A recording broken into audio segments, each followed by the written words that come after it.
வணக்கம். மாலை முரசு செய்திகளை விரிவாக பார்ப்பதற்கு முன் தலைப்புச் செய்திகளை பார்க்கலாம். விமானப்படை அதிகாரி அபிநந்தனுக்கு பரம்வீர் சக்ரா விருது வழங்க கோரிக்கை. பிரதமர் நரேந்திர மோடிக்கு முதலமைச்சர் எடப்பாடி பழனிசாமி கடிதம். திமுக என்றாலே தில்லுமுள்ளு கட்சி என தேமுதிக பொருளாளர் பிரேமலதா ஆவேசம். தேமுதிகவுடன் பேசி நேரத்தை வீணாக்க விரும்பவில்லை என துரைமுருகன் பதிலடி. அதிமுக கூட்டணியில் தேமுதிக இணைந்தால் முரசு கொட்டும் என தமிழிசை கருத்து. அதிமுக தலைமையிலான கூட்டணி மக்கள் விரோத கூட்டணி என KS அழகிரி விமர்சனம். புதிய இந்தியாவை கட்டமைப்பதில் முக்கிய பங்காற்றும் பெண்கள். உலக மகளிர் நாளை ஒட்டி பிரதமர் நரேந்திர மோடி பேச்சு. ஐநா வளர்ச்சி திட்டத்தின் நல்லெண்ண தூதராக சென்னையில் பிறந்த பத்மலட்சுமி நியமனம். மகளிர் தொடர்ந்து இன்னல்களை அனுபவித்து வருவதாக முதல் பேட்டியில் வேதனை.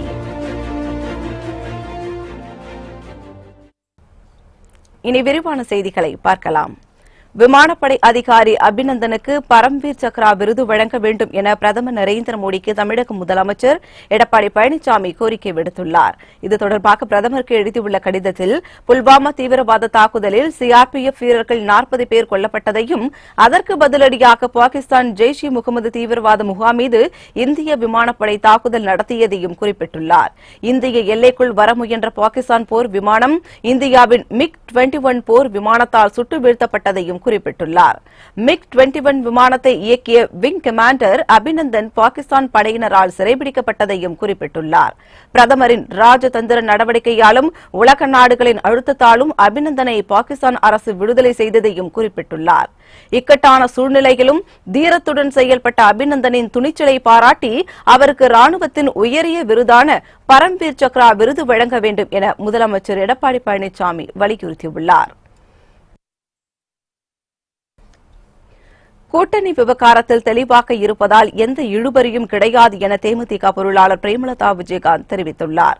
சென்னை கோயம்பேடு தேமுதிக தலைமை அலுவலகத்தில் செய்தியாளர்களை சந்தித்த அவர் தேர்தல் கூட்டணி குறித்து 2 நாட்களில் அதிகாரப்பூர்வ அறிவிப்பு வெளியாகும் என கூறிய அவர் திமுக என்றாலே தில்லுமுள்ளு கட்சி என கடுமையாக விமர்சித்தார். எங்களுக்கான தொகுதி, எங்களுக்கான சீட்டு, எங்களுக்கானவை எல்லாம் கிடைக்கிறதுக்காக வெயிட் பண்ணி நாங்க பொறுமையாக நாங்க ஹேண்டில் பண்ணிட்டு இருக்கோம். அவசரப்படலையே. அப்போ ஜஸ்ட் வெயிட் ஃபார் 2 days. நீங்க கேட்கிற எல்லாத்துக்குமே அதுல பதில் இருக்கும். நாங்க கிளியரா இருக்கோம். எங்க விஷயத்துல நாங்க தெளிவா இருக்கோம். அதே நேரத்தில் இன்னொரு விஷயத்த நான் பதிய வைக்கணும்னு நினைக்கிறேன். தேவையில்லாம இது இழுபறி அப்புறம் அது இதுன்னு யாரும் எழுத தெளிவாக போயிட்டு இருக்கு. வெகு விரைவில் அதிகாரப்பூர்வமான தெளிவான அறிவிப்பு உங்களுக்கு வரும். அந்த வரைக்கும் நீங்க வெயிட் பண்ணுங்க. ஆரம்ப காலத்திலிருந்தே திமுக அப்படின்றதுக்கான விளக்கத்தை எப்பொழுதுமே நான் தெளிவாக பதிய வைத்துக் கொண்டிருப்பவள். நல்லா மீண்டும் அதை நான் சொல்றேன். திமுக என்றாலே தில்லு முள்ளு கட்சி அப்படிங்கறத இன்னைக்கு இல்ல நேத்து இல்ல எப்பயுமே நான் உரக்க குரல்ல சொல்லிட்டு இருக்கேன். தேமுதிக போன்ற கட்சிகளுக்கு பதில் சொல்லி தங்கள் நேரத்தை வீணடிக்க விரும்பவில்லை என திமுக பொருளாளர் துரைமுருகன் தெரிவித்துள்ளார். மக்களவைத் தேர்தல் கூட்டணி குறித்து திமுக தேமுதிக இடையே கடும் மோதல் ஏற்பட்டுள்ளது. இந்த நிலையில் திமுகவை தேமுதிக பொருளாளர் பிரேமலதா விஜயகாந்த் கடுமையாக விமர்சித்தார். இதற்கு பதிலடி கொடுக்கும் விதமாக திமுக பொருளாளர் துரைமுருகன் கருத்து தெரிவித்துள்ளார். சென்னை கோட்டூர்புரம் இல்லத்தில் செய்தியாளர்களிடம் பேசிய அவர் தேமுதிக போன்ற கட்சிகளுக்கு பதில் கூறி நேரத்தை வீணடிக்க விரும்பவில்லை என்று அவர் கூறினார். தேமுதிகவுடன் தொடர்ந்து பேச்சுவார்த்தை நடைபெற்று வருவதாகவும் அதிமுக தலைமை விரும்பும் வகையில் தங்களது கூட்டணி அமையும் என்றும் அமைச்சர் கடம்பூர் ராஜு தெரிவித்துள்ளார். கோவில்பட்டியில் செய்தியாளர்களிடம் பேசிய அவர் இதனை தெரிவித்தார். ஆனால் கூட்டணியை பொறுத்தளவில் நாங்கள் சொல்லியிருக்கின்றோம். தேர்தல் அறிவிப்பு இன்றைக்கு தேர்தல் அறிவிப்பு வரவில்லை. தேர்தல் அறிவிப்பு வரை கூட்டணி கட்சிகள் எப்படி வேணாலும் மாறலாம். நாங்கள் தேமுதிகவுடன் தொடர்ந்து பேச்சுவார்த்தை நடத்தி வந்தோம். பேச்சுவார்த்தை முடிவு ஏற்படவில்லை. அது தொடர்ந்து நிலுவையில் இருக்கின்றதை தவிர அதை நாங்கள் முடித்துக் கொள்ளவில்லை, அவர்களும் முடித்துக் கொள்ளவில்லை. எனவே மீண்டும் அந்த தொடர்கின்ற பேச்சுவார்த்தை தான். அது இன்று அலைக்கு நாளை கூட நிலைப்பாட்டில் வரலாம். இல்லை என்றால் தலைமை எப்படி வேண்டாலும் முடிவு செய்யலாம். மதுரை மாவட்டம் பெருங்காமநல்லூரில் துப்பாக்கிச் சூட்டில் கொல்லப்பட்ட 16 பேரை கௌரவிக்கும் வகையில் நினைவு மண்டபம் அமைக்கப்படும் என முதலமைச்சர் எடப்பாடி பழனிசாமி அறிவித்துள்ளார். 1920ஆம் ஆண்டு மதுரை மாவட்டம் பெருங்காமநல்லூரில் ஆங்கிலேயரின் குற்றம் பரம்பரை சட்டத்தை எதிர்த்து பிறமலை கள்ளர் சமூகத்தை சேர்ந்தவர்கள் போராட்டம் நடத்தினர். போராட்டத்தை ஒடுக்க துப்பாக்கிச் சூடு நடத்தியதில் 16 பேர் உயிரிழந்தனர். ஏராளமானோர் காயமடைந்தனர். ஆங்கிலேயரை எதிர்த்து போராடி இன்னுயிர் ஈந்தவர்களை கௌரவிக்கும் வகையிலும் போராட்டம் நடந்து 100 ஆண்டுகள் ஆவதை குறிக்கும் வகையிலும் பெருங்காமநல்லூரில் ஒரு நினைவு மண்டபம் தமிழக அரசால் கட்டப்படும் என முதலமைச்சர் எடப்பாடி பழனிசாமி அறிவித்துள்ளார்.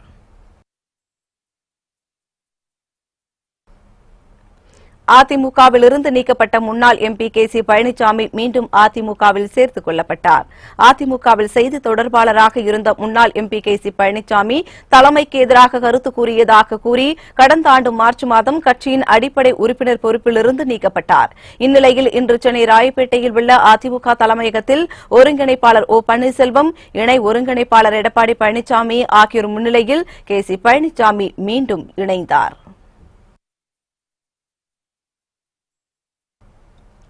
மக்களவைத் தேர்தலை ஒட்டி தயாரிக்கப்பட்ட தேர்தல் அறிக்கையை ஓபிஎஸ் இபிஎஸ் வசம் அமைப்பு செயலாளர் பொன்னையன் ஒப்படைத்தார்.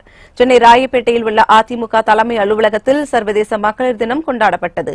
இந்நிகழ்விற்கு அதிமுக ஒருங்கிணைப்பாளர் ஓ பன்னீர்செல்வம் மற்றும் இணை ஒருங்கிணைப்பாளர் எடப்பாடி பழனிசாமி ஆகியோர் தலைமையேற்றனர்.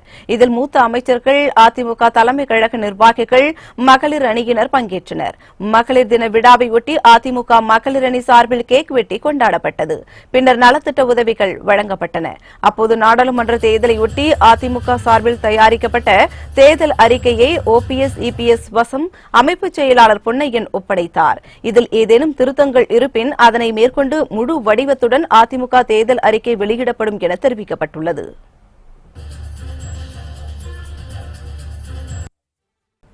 நாடாளுமன்ற தேர்தலை எதிர்கொள்ளும் பொருட்டு தோழமை கட்சிகளுடன் திமுக தலைவர் ஸ்டாலின் ஆலோசனை நடத்தினார். எதிர்வரும் நாடாளுமன்ற தேர்தலை எதிர்கொள்ளும் வகையில் தோழமை கட்சிகளுடன் திமுக தலைவர் மு க ஸ்டாலின் ஆலோசனை நடத்தினார். இக்கூட்டத்தில் திமுகவை சேர்ந்த 14 தோழமை கட்சியினர் பங்கேற்றனர். திமுக சார்பில் போட்டியிடும் வேட்பாளர்களுக்கான விருப்ப மனு சமர்ப்பிக்கும் அவகாசம் இன்று முடிவடைவதாகவும் நாளை முதல் வேட்பாளர்களுக்கான நேர்காணல் தொடங்கவிருப்பதாகவும் தெரிவிக்கப்பட்டுள்ளது. பின்னர் செய்தியாளர்களை சந்தித்த மு க ஸ்டாலின் 21 சட்டசபை தொகுதிகளுக்கான இடைத்தேர்தல் நடைபெறுமா என்பது சந்தேகமே என்றார். ரஃபேல் ஆவணங்கள் திருடு போய் உள்ளதாக மத்திய அரசு கூறுகிறது. ஆவணங்களையே பாதுகாத்துக் கொள்ள தெரியாத மோடி அரசு இந்திய நாட்டு மக்களை எவ்வாறு பாதுகாக்கப் போகிறது என கேள்வி எழுப்பினார். கூட்டணியில் இடம்பெற்றிருக்கக்கூடிய எல்லா கட்சி தலைவர்களையும் அழைத்து பேசி 2 நாட்களில் அவைகள் முறையாக எந்தெந்த தொகுதியில் என்பதை முறையாக நாங்கள் அறிவிக்க இருக்கிறோம். இந்த தொகுதி உடன்பாடெல்லாம் எங்க முடிவு பண்ணிட்டு வேட்பாளர் தேர்வு இன்டர்வியூலாம் நேர்காணலாம் முடிச்சுட்டு விரைவில் 40 தொகுதிகளுக்கு நாடாளுமன்றத்தை பொறுத்த வரைக்கும் கூட்டணிக்கு போக மிச்சம் இருக்கக்கூடிய 20 தொகுதிகளுக்கான வேட்பாளர்கள் 2 அல்லது 3 நாட்களில் நாங்கள் விரைவில் அறிவிப்போம். தேமுதிக அதிமுக கூட்டணியில் இணையும் என தமிழக பாஜக தலைவர் தமிழிசை சவுந்தரராஜன் நம்பிக்கை தெரிவித்துள்ளார். தூத்துக்குடியில் உள்ள சிவந்தான்குளம் பகுதியில் நடைபெற்ற மகளிர் தின விழாவில் பங்கேற்ற அவர் செய்தியாளர்களிடம் பேசினார். அப்போது வரும் காலத்தில் அனைத்து கட்சிகளின் ஒத்துழைப்புடன் மகளிருக்கான இடஒதுக்கீட்டு மசோதா நிறைவேற்றப்படும் என தெரிவித்தார். தொடர்ந்து பேசிய அவர் தேமுதிக தங்களது அணியில் இணைந்தால் முரசு கொட்டும் என்றும் கூறினார். எங்க கட்சியை பொறுத்த மட்டில எங்க கட்சியில 33% இடஒதுக்கீடு இருக்கிறது, நிர்வாகத்தில் இருக்கு. மகளிர் மசோதா நிறைவேற்றப்படணும். ஆனா அதற்கு அனைத்து கட்சிகளின் உதவியும் வேண்டும். நிச்சயமாக நிறைவேற்றப்படும். தேமுதிக நிச்சயமா இணையும், கூட்டணியில் இணையும். அவங்க அப்படித்தான் சென்று கொண்டிருக்கிறது பேச்சுவார்த்தைகள். நிச்சயமாக அவர்கள் இணைவார்கள் என்ற நம்பிக்கை எனக்கு இருக்கிறது. அரசியல் கட்சிகள் கொள்கை ரீதியாக இயங்க வேண்டும் என்றும் லாபத்தின் அடிப்படையில் இயங்கக்கூடாது என்றும் காங்கிரஸ் கமிட்டி தலைவர் கே எஸ் அழகிரி தெரிவித்துள்ளார். நிலையில் செய்தியாளர்களிடம் பேசிய அவர் அதிமுக தலைமையிலான கூட்டணி மக்கள் விரோத கூட்டணி என்றும் அவர்கள் தேர்தலில் வெற்றி பெற முடியாது என்றும் கூறினார். எங்களுடைய கூட்டணி என்பது ஒரு கொள்கை சார்ந்த கூட்டணி.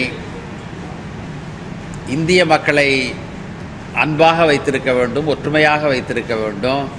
ஆனால் பாரதிய ஜனதா கூட்டணி என்பது மக்களை பிளவுபடுத்த விரும்புகிறது, மக்களை மத அடிப்படையில் பார்க்கிறது, மக்களை ஜாதி அடிப்படையில் பார்க்கிறது. சமூக நீதிக்கு எதிரான ஒரு அரசியல் கட்சி அது. அந்த கட்சி ஊழல் நிறைந்த அண்ணா திராவிட முன்னேற்ற கழகத்தோடும் பிற கட்சிகளோடும் சேர்ந்து தமிழகத்தில் ஒரு கூட்டணியை அமைத்திருக்கிறது. அது ஒரு மக்கள் விரோத கூட்டணி. அந்த கூட்டணி வெற்றி பெற முடியாது. மக்களுடைய ஆதரவு அதற்கு கிடைக்காது. இதனிடையே தமிழக காங்கிரஸ் கமிட்டியின் தொகுதி பங்கீட்டு குழுவினர் சனியன்று திமுக தலைமை அலுவலகத்தில் திமுக தேர்தல் குழுவினருடன் ஆலோசனை நடத்த இருப்பதாக அக்கட்சியின் செய்திக்குறிப்பில் தெரிவிக்கப்பட்டுள்ளது. இந்த குழுவில் காங்கிரஸ் கமிட்டி தலைவர் KS அழகிரி, சட்டமன்ற காங்கிரஸ் கட்சி தலைவர் KR ராமசாமி, காங்கிரஸ் கமிட்டி முன்னாள் தலைவர் KV தங்கபாலு உள்ளிட்டோர் இடம்பெற்றுள்ளனர். புதிய இந்தியாவை கட்டமைப்பதில் பெண்கள் முக்கிய பங்காற்றுவதாக பிரதமர் நரேந்திர மோடி தெரிவித்துள்ளார். உத்தரப்பிரதேச மாநிலம் வாரணாசியில் உலக மகளிர் நாளை ஒட்டி நடைபெற்ற பொதுக்கூட்டத்தில் பிரதமர் நரேந்திர மோடி பேசினார். அப்போது முப்படைகளிலும் பெண்கள் இணைந்து பணியாற்றுவதை வியந்து குறிப்பிட்டார். போர் விமானங்களை பெண்கள் இயக்குவதையும் பெண் மாலுமிகள் படகில் உலகை வலம் வந்ததையும் குறிப்பிட்டார். புதிய இந்தியாவை கட்டமைப்பதில் பெண்கள் முக்கிய பங்காற்றுவதாக புகழ்ந்தார்.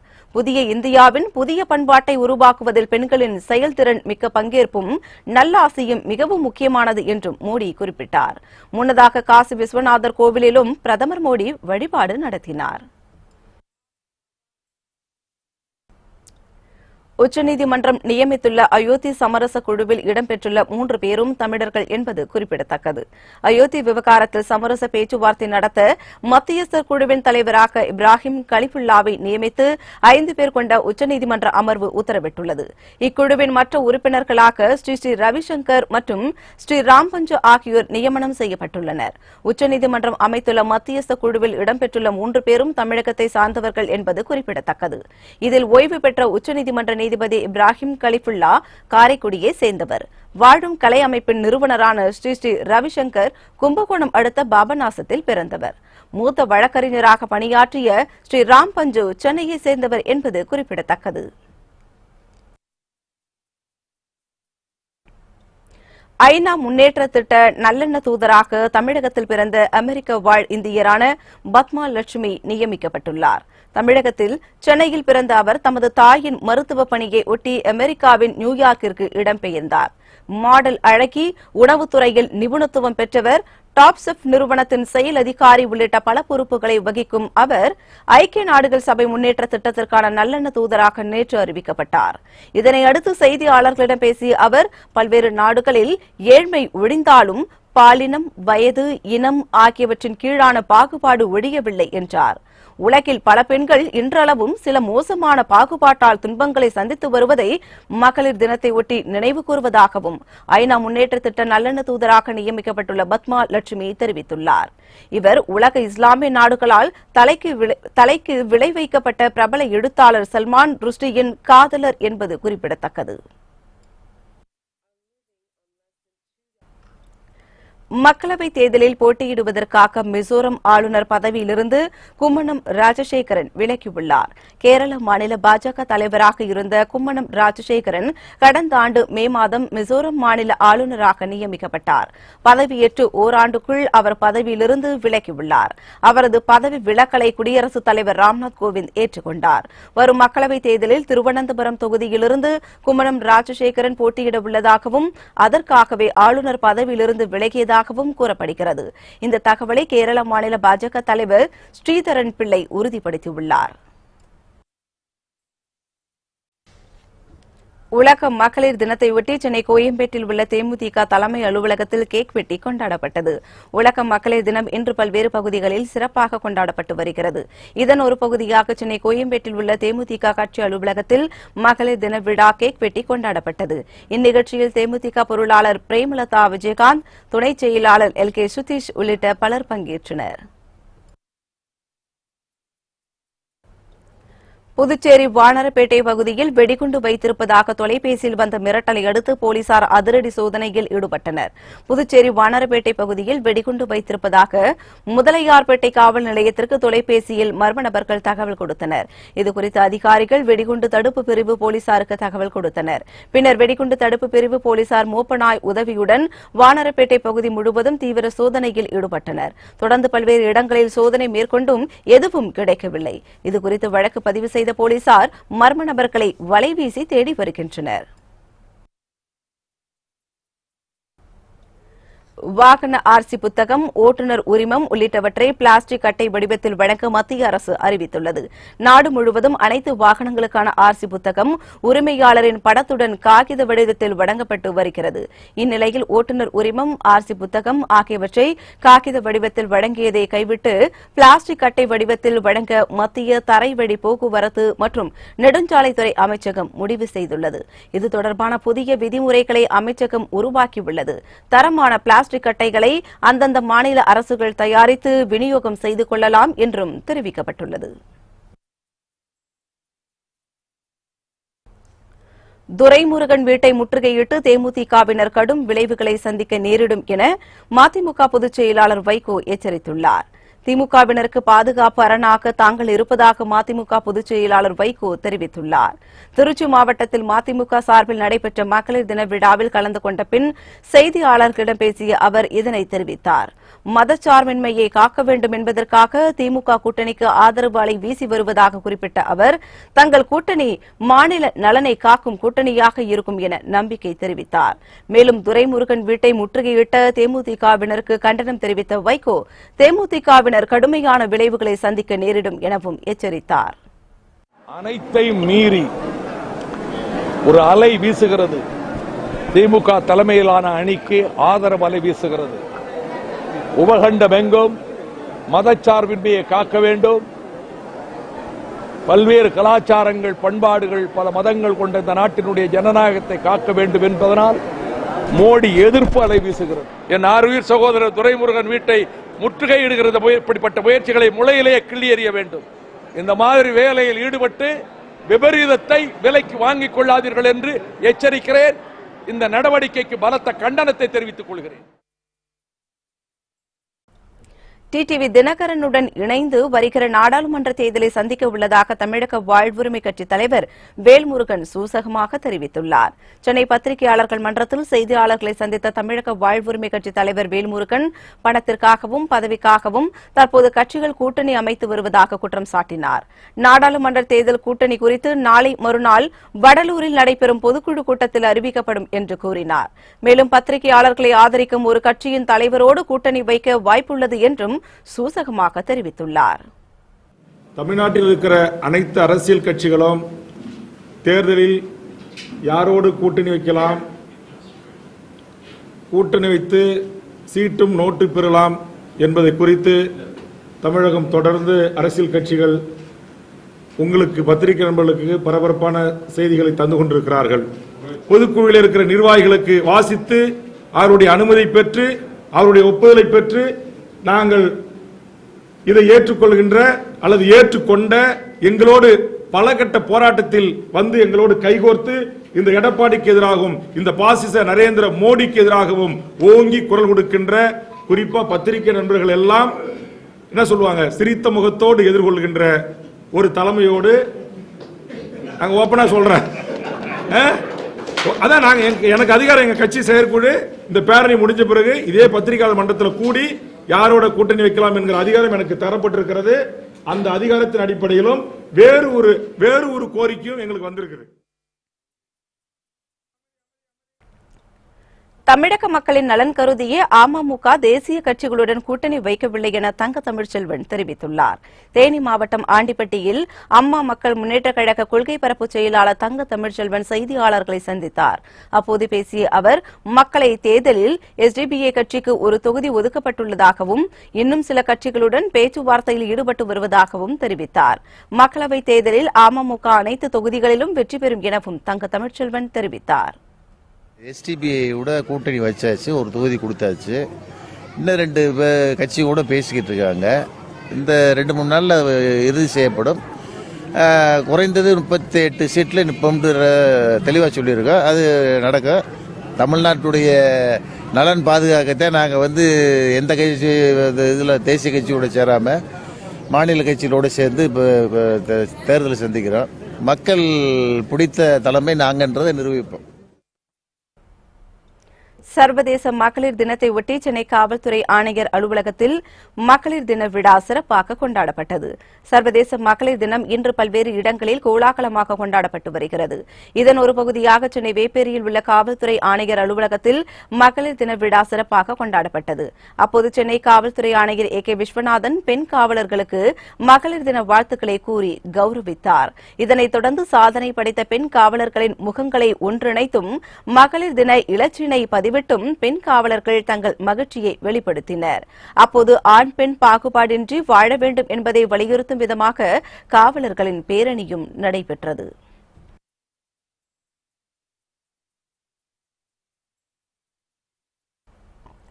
மக்கள் நீதி மய்யத்தை பொறுத்தவரை தனது மகளோ மைத்துனர்களோ அரசியலுக்கு வரமாட்டார்கள் என கமல்ஹாசன் தெரிவித்தார். மக்கள் நீதி மய்யம் கட்சி சார்பில் மகளிர் தின விழா சென்னை ஆழ்வார்பேட்டையில் உள்ள தலைமை அலுவலகத்தில் நடைபெற்றது. இதில் பங்கேற்று பேசிய கட்சியின் தலைவர் கமல்ஹாசன் மக்கள் நீதி மய்யத்தை பொறுத்தவரை மகளிருக்கு தான் முக்கியத்துவம் தரப்படும் என தெரிவித்தார். தமிழர்களுக்கு வேலை வாய்ப்பை அதிகப்படுத்துவது நம் கடமை என கூறியுள்ள அவர் மக்கள் நீதி மய்யத்தை பொறுத்தவரை தனது மகளோ மைத்துனர்களோ அரசியலுக்கு வரமாட்டார்கள் என கமல்ஹாசன் உரையாற்றினார். இங்கே தமிழர்களுக்கு வேலை வாய்ப்பை அதிகப்படுத்த வேண்டியது நம் கடமை. எனக்கு பிறகு என்னுடைய மகளோ மைத்துனனோ அவர்கள் தான் வருவார்கள் என்பதும் கூடாது. அதனால்தான் எங்களை கிண்டல் அடிக்க கவலையே படாமல் வெளியிலிருந்து திறமையாளர்கள் யார் என்று நீங்கள் சொல்லுங்கள். நான் பார்த்துதான் தேர்ந்தெடுப்போம், ஃபில்டர் பண்ணி தான் எடுப்போம்னா கூட அதற்கான இந்த சமையலுக்கான இன்கிரீடியன்ஸை நீங்க தான் கொடுக்கணும் என்று நான் கேட்டுக்கொண்டிருக்கிறேன். அதை கிண்டல் அடிச்சாங்க. வெற்றி பெற்ற பிறகு நாங்களும் யோசிச்சோம், செய்ய ஆரம்பிச்சோம், அதுக்குள்ள ஒரு பண்ணிட்டாருன்னு சொல்ல போறாங்க. இந்நிகழ்ச்சியின் போது நடிகை கோவை சரளா மற்றும் கோவையை சேர்ந்த மருத்துவர்கள் மக்கள் நீதி மய்ய கட்சியில் இணைந்தனர். தேர்வு முடிவுகள் திட்டமிட்டபடி அறிவிக்கப்பட்ட நாளில் வெளியிடப்படும் என்றும் மாணவர்கள் 2 நிமிடங்களில் தெரிந்து கொள்ளலாம் என அமைச்சர் செங்கோட்டையன் தெரிவித்துள்ளார். சென்னை தலைமைச் செயலகத்தில் செய்தியாளர்களிடம் பேசிய அவர் டெட் தேர்வு தேதிகள் 1 வாரத்தில் அறிவிக்க பணிகள் நடைபெற்று வருவதாக கூறினார். திட்டமிட்டபடி சரியான முறையில் சரியான நேரத்தில் அந்த தேர்வு முடிவுகள் அறிவிக்கப்படும். 2 மணித்துளிகள் அனைவருக்கும் குறுஞ்செய்தியின் மூலமாக அவர்களுக்கு செல்போன்களிலே அந்த செய்திகள் கிடைக்கும். ஆசிரியர் டெட் தேர்வை பொறுத்தவரையிலும் நம்முடைய இப்போது இருக்கின்ற மாணவருடைய எண்ணிக்கை, அதற்கேற்ப ஆசிரியருடைய எவ்வளவு நிரப்பப்பட வேண்டும், என்னென்ன துறைகளில் நிரப்பப்பட வேண்டும் என்பதை ஆய்வு செய்து கொண்டிருக்கிறோம். அது அநேகமாக 2-3 நாட்களுக்குள்ளே அந்த புள்ளி விவரங்களுக்கு கிடைக்கும். கிடைத்தவுடனேயே எந்தெந்த தேவையோ அதற்கேற்ப ஆசிரியர்கள் நிரப்புவதற்கு அரசு நடவடிக்கை மேற்கொள்ளும். சேலம் மாவட்டத்தில் பெண்கள் பணிபுரியும் அனைத்து அலுவலகங்களிலும் பெண்களின் பாதுகாப்பிற்காக விசாகா கமிட்டி அமைக்கப்பட்டுள்ளது என மாவட்ட ஆட்சியர் ரோஹிணி தெரிவித்துள்ளார். சர்வதேச மகளிர் தினத்தை ஒட்டி சேலம் ஆட்சியர் அலுவலகத்தில் பணிபுரியும் பெண் ஊழியர்களுடன் மாவட்ட ஆட்சியர் ரோஹிணி கேக் வெட்டி கொண்டாடினார். பின்னர் செய்தியாளர்களிடம் பேசிய ரோஹிணி மகளிர் பாதுகாப்பை உறுதிப்படுத்தும் வகையில் மாவட்ட நிர்வாகம் பல்வேறு நடவடிக்கைகளை மேற்கொண்டு வருவதாகவும் ரோஹிணி தெரிவித்தார். இதேபோல் அரியலூர் மாவட்ட சட்ட பணிகள் ஆணைக்குழு சார்பில் உலக மகளிர் தின விழா மற்றும் சட்ட விழிப்புணர்வு பிரச்சாரம் ஜெயகுண்டம் பேருந்து நிலையத்தில் நடைபெற்றது. இதில் பெண் கல்வியின் அவசியம், வரதட்சணையால் ஏற்படும் பிரச்சினைகள் குறித்து துண்டு பிரசுரம் வழங்கப்பட்டது. காஞ்சிபுரம் மாவட்டம் தாம்பரத்தில் உள்ள தனியார் கல்லூரியில் மகளிர் தின விழா நடைபெற்றது. இதில் பசுமை தாயகம் அமைப்பின் தலைவி சௌமியா அன்புமணி கலந்து கொண்டு மாணவர்களிடையே உரையாற்றினார்.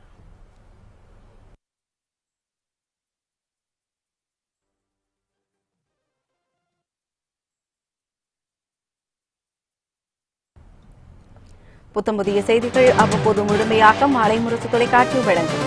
இணைந்திருங்கள் மாலை முரசு தொலைக்காட்சியுடன். வணக்கம்.